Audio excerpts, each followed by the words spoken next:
Good morning twelfth class. उससे आगे देखते हैं। हम यहाँ तक देख लिए थे कि जो फ्रेंच के टीचर हैं मिस्टर एम हेमल, वो ये बता रहे हैं कि हम सब लोग फ्रेंच लैंग्वेज न सीखने के लिए प्रत्यक्ष और अप्रत्यक्ष रूप से कम ज़्यादा हम सब दोषी हैं। उससे आगे देखते हैं। Then from one thing to another, और उसके बाद एक चीज़ से दूसरी चीज़, वन थिंग टू अनदर, यानी एक बात से दूसरी बात पे चर्चा करते हुए M Hamel went on to talk of the French language. यानी देखिए, आप ध्यान से देखिए ऊपर वाले पैराग्राफ में पहले उसने किसको दोषी बताया? माँ बाप को।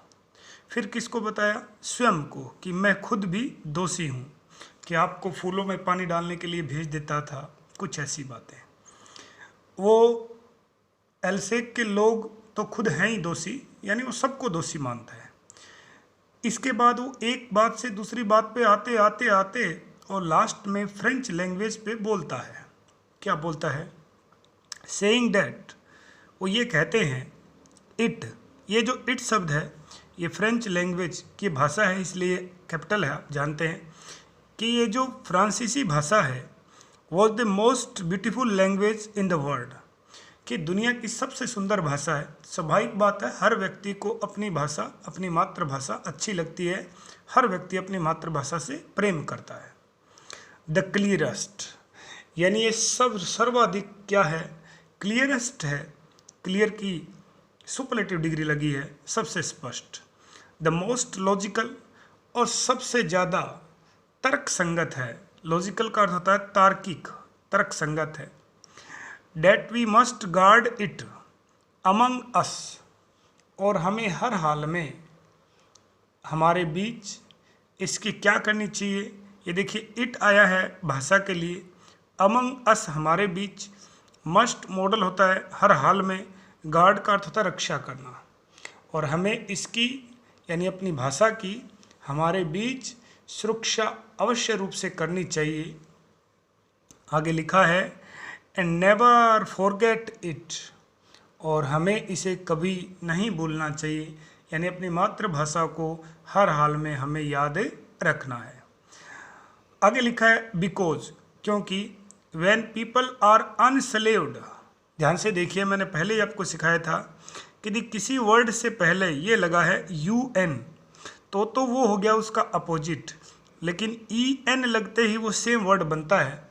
स्लेव का अर्थ गुलाम होता है और अनस्लेव का अर्थ भी गुलाम होता है। वो ये कह रहा है व्हेन पीपल आर अनस्लेव्ड, जब लोग गुलाम बना लिए जाते हैं, as long as they hold fast to their language, कि जब लोगों को गुलाम बना लिया जाता है तो जब तक वे अपनी भाषा से पक्की तरीके से जुड़े रहते हैं, होल्ड फास्ट का अर्थ मजबूती से पकड़े रखना, अपनी भाषा से जब तक वो जुड़े होते हैं, इट इज़ एज इफ़, तो आप ये मान लो they had the key to their prison, तो आप ये पक्का मान सकते हैं कि उन लोगों के पास उनकी भाषा जो है उन्हें जेल से बाहर निकालने में क्या साबित हो सकती है? की साबित हो सकती है, यानी मार्ग, रास्ता साबित हो सकता है, एक प्रमुख हथियार साबित हो सकता है। साधारण अर्थ की का चाबी है, वो पास वगैरह में लिखा होगा, लेकिन आप यूँ कह सकते हैं कि जब तक आप अपनी भाषा से जुड़े हैं तो आपको उस कैद से निकालने का जो रास्ता है वो तय करवा सकती है। कौन?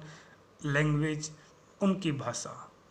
देन, और फिर ही ओपन ए ग्रामर, एक व्याकरण की पुस्तिका खोली, एंड रीड अस, और इसको पढ़ा। क्या पढ़ा? आवर लेसन, हमारा जो पाठ है उस पाठ को उन्होंने पढ़ा।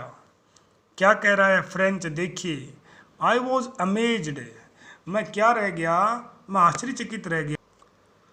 आई वॉज अमेज्ड, वो कह रहा है कि मुझे बड़ा आश्चर्य हुआ, वैसे ही ध्यान से देखना, टू सी, ये देख कर, क्या? How well I understood it, कि मैं कितने अच्छे ढंग से उसको समझ रहा था। मैं पहली बार, भाई वो ध्यान ही नहीं लगाया उसने इससे पहले, अब उसको पता है इसके बाद फ्रेंच लैंग्वेज पढ़ाई नहीं जाएगी। देखिए, all he said seemed so easy, वो जो भी बोल रहे थे वो प्रतीत हो रहा था बहुत सरल, सो इजी, बहुत सरल। आई थिंक, मैं सोचता हूँ, टू करता भी, that I had never listen so carefully. वो ये कह रहा है कि मैं ये भी सोचता हूँ कि इतनी सावधानी से, केयरफुली करता सावधानी से, लिसन करता सुनना, कि मैंने इतनी सावधानी से शायद कभी सुना ही नहीं। सही बात है। और क्या कह रहा है, and that he had never explain everything with so much patience. और शायद एम हेमल ने भी इतने ज़्यादा पेशेंस करते, धैर्य के साथ कभी एक्सप्लेन नहीं किया। शायद एम हेमल ने भी इतने श्रेष्ठ तरीके से, इतने डीपली एक एक बात को व्याख्या नहीं किया, क्योंकि उनको भी तो पढ़ाना था, वो रोज़ पढ़ाते थे, लेकिन आज उनका क्या है, आखिरी दिन है। इट सीम्ड, ऐसा लग रहा था, ऑलमोस्ट, लगभग, एज इफ, मानो, द पुअर मैन, वो बेचारा, यानी उसके अध्यापक एम हेमल को वो कह रहा है, वांटेड, चाहता था, टू गिव अस, देना, ऑल ही न्यू, कि सब कुछ जो वो जानता था, एम हेमल को भाषा का जितना ज्ञान था, ऐसा लग रहा था कि वो पूरा का पूरा ज्ञान हमें देना चाहता था। बिफोर गोइंग अवे, जाने से पहले, यानी अध्यापक के मन में ये था कि ये लोग जो हैं वो फ्रेंच भाषा से वंचित न रह जाएं। तो आज ऐसा लग रहा था कि वो सारी भाषा हमें सिखाना चाहते हैं, पूरी की पूरी भाषा। And to put into our heads, और वो जाने से पहले, देखो लिखा है एंड बिफोर गोइंग अवे, और जाने से पहले, पुट इन का अर्थ है डालना, वो डालना चाहते थे पूरा का पूरा ज्ञान, कहाँ, इन आवर हेड्स, मतलब हमारे दिमाग में, at one stroke. One stroke का अर्थ होता है एक ही बार में, आप कह सकते हैं एक ही झटके से, यानी वो एक ही झटके से उस पूरे ज्ञान को हमारे मस्तिष्क में डालना चाहते थे, ताकि हम एक झटके में वो सारी चीज़ें सीख जाएं। आगे लिखा है, आफ्टर द ग्रामर, और व्याकरण के बाद, we had a lesson in writing. व्याकरण के बाद, इन ग्रामर के बाद हमारा राइटिंग, राइटिंग का अर्थ होता है जी लेखन, हमारा एक लेखन का कार्य हुआ। हम सब जब छोटे बच्चे थे, छोटी क्लासेज में पढ़ते, तो आपको याद है सुरती लेख लिखाया जाता था, निबंध लिखाया जाता था, वो एक हमारा लेसन ही होता था। दैट डे, उस दिन, मिस्टर हेमल, हमारे जो अध्यापक थे, had new copies for us, और उस दिन हमारे अध्यापक हमारे लिए नई कॉपीज लेके आए थे।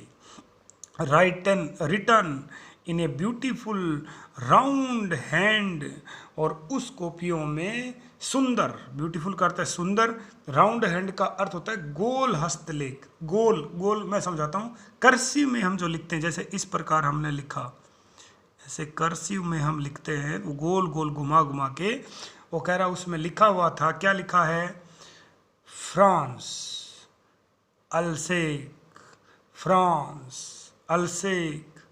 ये आप याद जानते हैं कि जब हम सुरती लेख करते हैं तो उसमें एक ऊपर लाइन लिखी होती है, राम घर गया, फिर उसको 10 बार लिखना होता है हर लाइन में, राम घर गया, राम घर गया, राम घर गया। तो वही चीज़ में कह रहा है। और छोटे बच्चों को तो आप जानते हैं, ऊपर कै, फिर ख, फिर गे, या ऊपर ए, फिर बी, फिर सी और डी, और डॉट डॉट बना के उसी को नीचे कॉपी करना होता है।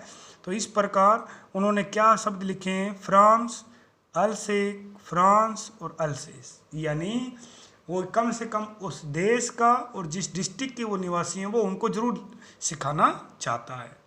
आगे देखिए, दे लुक्ड लाइक, यानी वो जो अक्षर थे, वो छोटे छोटे जो अक्षर हैं वो कैसे दिखाई दे रहे थे, लाइक लिटिल फ्लैग्स, वो अक्षर ऐसे लग रहे थे, कैसे, जैसे छोटे छोटे फ्लैग हों, फ्लैग का अर्थ ध्वज, झंडा, उनकी तरह दिख रहे थे।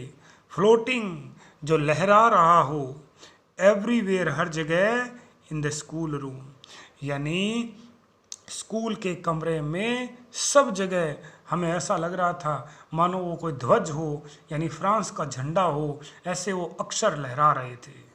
आगे लिखा है देखो, hung from the rod at the top of your desk. देखिए वो क्या कह रहा है कि हमारी जो डेस्क हैं और उनके ऊपर लगी हुई रोड, रोड का अर्थ होता है छड़, कुंडी, आप छड़ या कुंडी कह सकते हैं, मान लो उनसे वो झंडे लटके हुए हैं। मैं समझाता हूँ आपको, ध्यान से देखिए। मान लो ये एक डेस्क है और ये इधर दीवार है, तो यहाँ कोई रोड ऊपर की तरफ है ये, और वहाँ मान लो वो ध्वज लटक रहा है, लहरा रहा है, ऐसा उनको लग रहा है। You ought to have seen how, ought to should model है कि आपको ये बात देखनी चाहिए, क्या, हाउ किस प्रकार, एवरीवन हर कोई, सेट टू वर्क यानी हर व्यक्ति, प्रत्येक व्यक्ति काम में लगा था, मानी वहाँ वृद्ध व्यक्ति भी बैठे थे, छोटे बच्चे भी बैठे थे। आप ये देखना चाहिए आपको कि हर कोई काम में लगा हुआ, आज सब कुछ, सब लोग सीखना चाहते हैं। हाउ क्वाइट इट वॉज, आगे एक्सक्लेमेटरी साइन दिया है कि आप देखो कितनी शांति थी वहाँ, बहुत ज़्यादा शांति थी। द ओनली साउंड, एकमात्र आवाज़ सुनाई दे रही थी, of the scratching of the pens over the paper, paper के ऊपर जो पेन चल रहे थे उनकी स्क्रैचिंग यानी उनके रगड़ने की, जैसे पेन मैं ऐसे चलाऊं, ये आवाज़, ये आवाज़, वो आवाज़ें स्क्रैचिंग हो रही थी और कोई आवाज़ नहीं थी। वंस सम बीटल्स फ्लू इन, और उसी समय एक बार कक्षा में कौन आ गए, कुछ बीटल्स यानी भौरे जो हैं वो उड़ के आ गए। बट लेकिन nobody paid any attention to them, किसी ने उनकी तरफ पेड नहीं दिया, एनी कोई भी अटेंशन करता है ध्यान, किसी ने उनकी तरफ ध्यान नहीं दिया। नोट इवन द लिटिलेस्ट वन, यहाँ तक कि जो सबसे छोटे थे, फिर सुपरलेटिव डिग्री काम में ली गई है कि जो सबसे छोटे थे उन्होंने भी क्या नहीं दिया, ध्यान नहीं दिया। Who worked right on tracing their fish hook, देख समझाता हूँ आपको, छोटे बच्चे उन्होंने भी ध्यान नहीं दिया, जो क्या कर रहे थे, हु वर्कड, जो काम कर रहे थे, right on tracing their fish hooks, देखिए फिश हुक का अर्थ होता है जो मछली को पकड़ने के जो कांटे होते हैं, एक इस तरह मछली को पकड़ने का ऐसे गोल आकृति में कांटा बनाया जाता है, और वो ट्रेसिंग का अर्थ बना रहे थे, अपनी जो ड्राइंग बुक है उसके ऊपर वो कांटा बना रहे हैं, उन्होंने भी ध्यान नहीं दिया। एज इफ, मानो, डेट वॉज फ्रेंच टू, मानो वो चित्र बनाना भी फ्रेंच सीखने के बराबर है, वो सिर्फ चित्र बना रहे हैं जिसका फ्रेंच से कोई लेना देना नहीं, यानी फ्रेंच लैंग्वेज से कोई लेना देना नहीं, लेकिन उनको लग रहा है कि मानो ये भी देशभक्ति है। ऑन द रूफ, और छत पे, द पिजन्स यानी कबूतर, कू वेरी लो, और छत के ऊपर कबूतर धीमी धीमी आवाज़ में, कू यानी गुटरगू की आवाज़ निकाल रहे थे, बहुत धीमी आवाज़ में। एंड, और I thought to myself, और मैंने फिर, I thought to myself, मैंने मन ही मन सोचा, will they make them sing in German even the pigeons, शानदार बात कही है, बहुत शानदार बात। आगे प्रश्न भी एडिशनल में है लेकिन मैं यही निपटा दूंगा, आप देखना। वो कह रहा है विल दे मेक दैम, क्या, ये कल ही मैंने बताया था पॉजिटिव वर्ब होती है, क्या वो लोग कबूतरों को भी जर्मन गाने में, जर्मन भाषा में गाने के लिए बाध्य कर देंगे। मतलब उनको ये लगता है कि जो कबूतर हैं फिलहाल वो फ्रेंच लैंग्वेज में गाते हैं, और वो ये कह रहा है कि क्या वो लोग इन कबूतरों को भी जर्मन बोलने के लिए बाध्य कर देंगे, जो कि असंभव है। वो डर गया है। Whenever I looked up from my writing, जब भी मैंने लिखते लिखते ऊपर की तरफ देखा, आई सो, मैंने देखा, mister Hemal sitting motionless, motionless स्थिर, हिल नहीं रहे थे, वो बेचारे बिल्कुल स्थिर बैठे हैं, इन हिज चेयर, अपनी कुर्सी पे, एंड गेजिंग, घूर के देख रहे हैं, एक टक देख रहे हैं, first at one thing then at another, एक एक चीज को, क्योंकि 40 साल से वो व्यक्ति वहाँ है और आज उसको जाना पड़ेगा, तो एक एक चीज को ऐसे देख रहा है मानो अपने दिमाग में बैठाना चाहता है। आगे लिखा देखो, as if he wanted to fix in his mind, ये मैंने पहले बता दिया, वो उसको ऐसे देख रहा है मानो उन सारी चीज़ों को वो अपने दिमाग में बिठाना चाहता है। Just how everything looked in that little school classroom, उस छोटे से कक्ष में जो कुछ उसको दिखाई दे रहा था, वो उन सारी चीज़ों को इस प्रकार देख रहा है कि जैसे सारी चीज़ उसको दिमाग में बिठानी है और हमेशा वो उसके दिमाग में वैसी ही बनी रहे, उनको ऐसे वो देख रहा है। अब देखिए, fancy for 40 years he had been there in the same place. वो कह रहा है, वो माने आप कह सकते हैं कि वो सब चीज़ देख रहा है, एक एक चीज़ करके देख रहा है। और फिर उसने कहा है फैंसी, फैंसी का अर्थ है जरा कल्पना करो, जरा सोचो। फैंसी ये लिखा कि जरा सोचो, जरा विचार करो, कल्पना करो। फॉर 40 ईयर्स यानी 40 वर्ष से ही हैड बीन देयर, वो वहाँ था, इन द सेम प्लेस एक ही जगह, with his garden outside the window, यानी 40 साल से वो वहीं है, एक ही जगह रुका हुआ है, और खिड़की के बाहर उसका क्या था, बगीचा था। And his class in front of him, और उसके समकक्ष उनकी क्लास थी। जस्ट लाइक, ठीक वैसी ही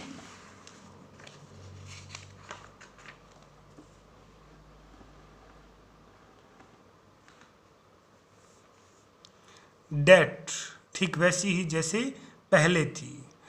ओनली, केवल, द डेस्क्स एंड बेंचेज, केवल वो जो डेस्क जो हैं और जो बेंच हैं, हैड बीन वोन स्मूथ, ये मैं आपको समझाता हूँ। वोन का अर्थ होता है घिस जाना और स्मूथ का अर्थ हो घिस के चिकना हो जाना। केवल जो डेस्क हैं वो इतनी घिस चुकी हैं कि वो घिस के क्या हो गई हैं, चिकनी हो गई हैं। कुछ एक आध छोटे मोटे परिवर्तन और भी हुए हैं पिछले 40 वर्ष से, बाकी सब कुछ वैसा ही, क्या देखना।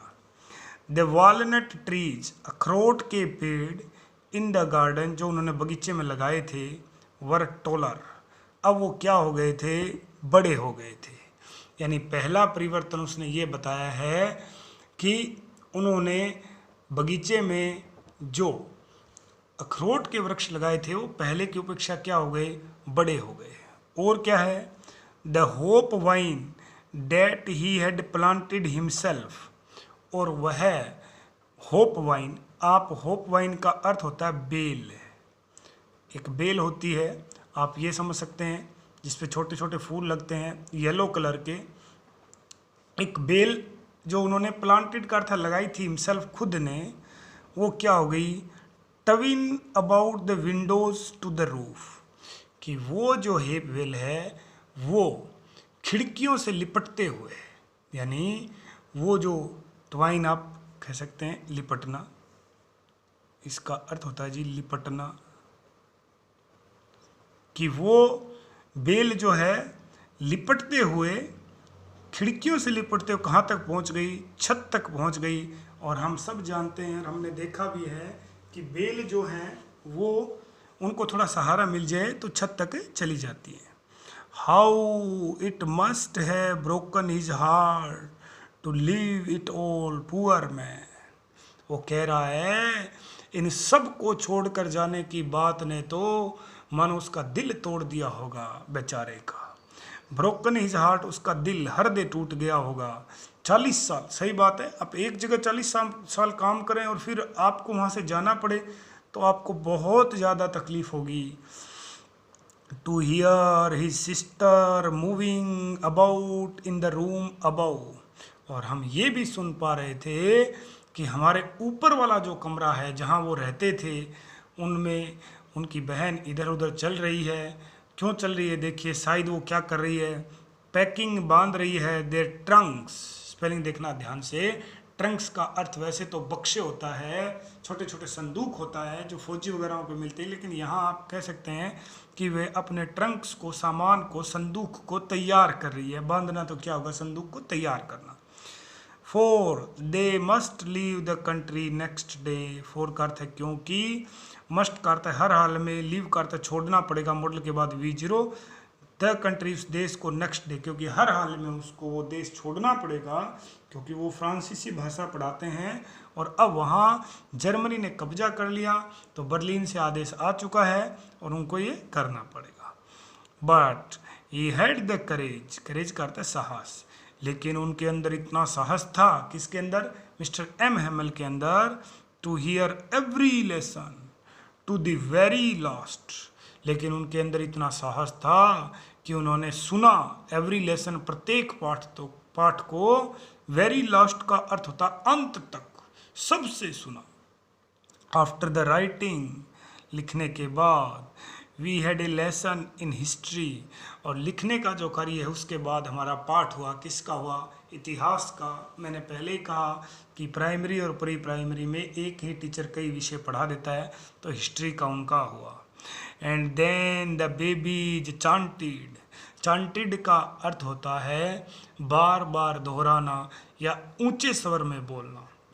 फिर बच्चों ने स्वर में बोला, क्या, बा, बे, बी, बो, यानी आप कह सकते हैं 12 खड़ी। Down there at the back of the room, और उसी कमरे में पीछे वाले हिस्से में कौन बैठा है, ओल्ड होसर, वो वृद्ध होसर जो बैठा है उसने क्या किया, हैड पुट ऑन, उसने पहन लिया था तब तक, हिज स्पेक्टिकल्स, अपनी जो चश्मा है उसको पहन लिया, एंड होल्डिंग, और उसने पकड़ रखा था, हिज प्राइमर, अपने कायदे को, कायदा मैंने कहा ना जिसमें 12 खड़ी है, नार, ABCD आते हैं, इन बोथ हैंड्स, अपने दोनों हाथों से, spell the letter with them, spell का अर्थ बोलना, उच्चारित करना, विद देम, ये देम आया बच्चों के लिए, यानी उन बेबीज बच्चों के साथ वो भी लेटर बोल रहा था, यानी 12 खड़ी बोल रहा है वो। You could see that he too was crying, आप देख सकते थे कि वो भी रो रहा था, यानी वो कह रहा है कि वो बूढ़ा होसर है, वो भी रो रहा बेचारा। His voice trembled with emotion, tremble का अर्थ है कांपना, इमोशन का अर्थ है भावनाओं से, वो काफ़ी भावुक है वो वृद्ध व्यक्ति, और वो भावुकता के कारण उसकी आवाज़ क्या हो रही है, कांप रही है, वो रो रहा है, उसको भी तकलीफें हो रही है। आगे देखिए, it was so funny to hear him, उसको सुनना भी थोड़ा मज़ेदार लग रहा था, क्यों, देखना, that we all wanted to laugh and cry, हम सब लोग क्या करना चाहते थे, हंसना और रोना दोनों एक साथ चाह रहे हैं, क्योंकि रोना तो इसलिए उसकी भावनाओं को देखते हुए, भाषा के प्रति उसके लगाव को देखते हुए, राष्ट्रीयता की भावना को देखते हुए, और हंसना क्योंकि वो वृद्ध व्यक्ति बा बा बेबी बोल रहा है तो बड़ा अजीब लग रहा है। How well I remember it that last lesson, कि अरे मुझे वो आखिरी पाठ, कि मुझे कितनी अच्छी तरीके से वो आखिरी पाठ याद है, यानी वो आखिरी पाठ मुझे आज भी याद है, ये वो अपने लेखक अल्फोंस दाउडेट बता रहे हैं। All at once the church clock struck 12, और वो कह रहा है कि ऑल एट वंस का अर्थ है अचानक, और अचानक जो चर्च की घड़ी है, वहाँ अल्सेस में ईसाई लोग, क्रिश्चियन ज़्यादा रहते हैं, सब जानते हैं हम कि फ्रांस में, अमेरिका में क्रिश्चियन बड़ी इकाई पे रहते हैं, तो उस घड़ी ने 12 बजा दिए, स्टक का अर्थ था बजा देना, कि उसने क्या बजाए, 12 बजाए। देन द एंजलस, और फिर जैसे ही उस घड़ी में 12 बजे, वो ये कह रहा है कि जैसे उस घड़ी में 12 बजे, फिर एंजलस ने, अब एंजलस क्या है मैं आपको समझाता हूँ। एंजलस जो है वो जो चर्च है उनमें दोपहर के समय एक तरीके से एक घंटी बजाई जाती है, जैसे हम शाम के समय आरती के समय वो घंटी बजाते हैं, वैसे वो उनको बजाई जाती है, भी वो बताते हैं कि 12 बज गए। एट द सेम मोमेंट, और उसी क्षण यानी 12 बजते क्या सुनते हैं वो, the trumpet of Persian returning from drill, कि उसी समय उनको ट्रम्पेट सुनाई देती है। ट्रम्पेट का अर्थ है तुरही, आप टीवी वगैरह में देखे होंगे, ऐसी आकृति आगे से रहती है और पीछे ऐसी आकृति रहती है, वो बजाई जाती है, वो तुरही। जनरली अभी आपने किसी सैनिक को शहीद होते हुए, यदि शहीद होने के बाद उसका अंतिम संस्कार देखा हो तो उससे पहले वो बजाई जाती है, बैंड तरीके से होती है वो तुरही सुनी उन्होंने। परसा के जो सैनिक है, या पर्शियन कह सकते हैं, इसमें परसा इसलिए है क्योंकि उसमें 3-4 देशों की सेना शामिल है। वो आ गए थे ड्रिल अभ्यास करके, sounded way under our windows, और हमारी जो खिड़की है उसी के नीचे जो पर्शियन है या परसा के जो सिपाही हैं वो अपने ड्रिल करके वापस आ गए थे, और हम उनकी तुरही को आराम से सुन पा रहे थे। Mr M Hamel stood up, और अचानक एम हिमल क्या हो गए, खड़े हो गए। वेरी पेल, यानी आप कह सकते हैं कि उनका रंग बिल्कुल क्या हो गया, पेल यानी पीला पड़ गया। इन ही चेयर, वो अपनी चेयर से उठते हैं। अब क्या कहते हैं देखिए, I never saw him look so tall.